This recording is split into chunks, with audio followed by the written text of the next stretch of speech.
Okay, so what kind of seasonal allergies are going to be starting up in June? So June is the tail end of grass pollen season. And in July and August, though, what we're going to see is a rise in certain molds, seasonal or environmental molds. And there are some molds that go throughout spring and summer and fall. And depending on the mold season is all the way from spring to fall. Oh my God, really, there is no end to allergy season, is there? No, because if you happen to have a year-round allergy, like to house dust mite or pets, then it is year-round for you. Yeah. So how should people treat their seasonal allergies?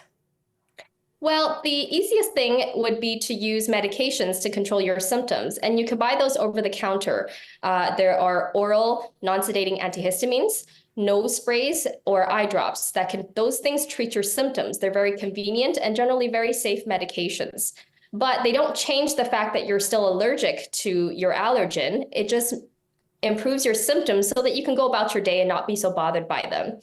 If you see a certified allergist, we are able to most of the time make you less allergic or cure your environmental allergies with desensitization therapy.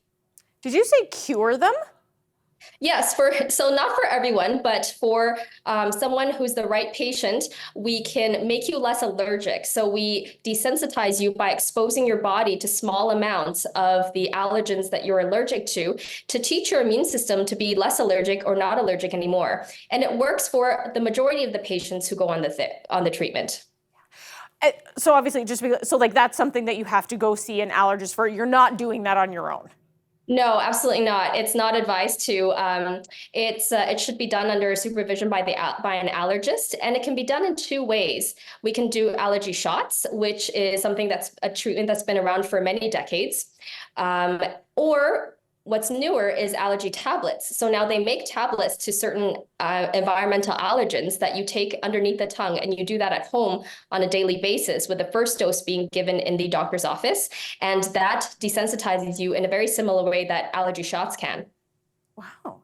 Can seasonal allergies, can they develop into other allergies?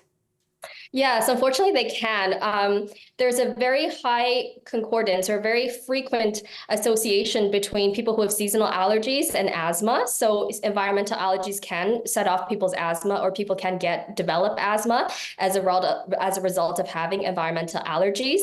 But some patients also can get food allergies from their pollen allergies. So if you're allergic to birch tree pollen or grass pollen, a subset of those patients develop an itchy mouth or lumpiness or lumpy feeling or bumpy feeling in their mouth or throat, because they can become mildly allergic to certain fruits and vegetables and nuts that are in that pollen family. It's called oral allergy syndrome. Wow. Okay, and I know there was some talk during COVID, this is a conversation that came up that, is it COVID, is it allergies, is it flu, things like that. Are there specific things people should look for if they're wondering if they have an allergy to something or if it's a cold? Yeah, some of the symptoms, you're right, are very similar. They can both cause stuffy nose, runny nose, but in allergies, there's a lot of itchiness, which you won't see with a viral infection. So your eyes may get itchy or runny, or your nose, your mouth, your ears may get itchy. The other thing is that pollen season can be quite long, so at several weeks or months, whereas a cold should go away on its own in about 10 to 14 days. Okay. Fever would not be seen in allergies, but you may see a fever in viral infections.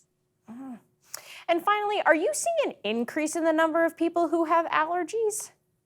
We are, and the studies would also say there is an increase in the people with all kinds of allergies, food, environmental, and we don't know exactly why. We think partly it's certain environmental triggers. Sometimes certain genetic factors are also playing a role. Yeah. Dr. Ling, this is very interesting. I know a lot of people who suffer from allergies. I hear it, I see it. Very useful information. Thank you so much for your time today. Thank you for having me.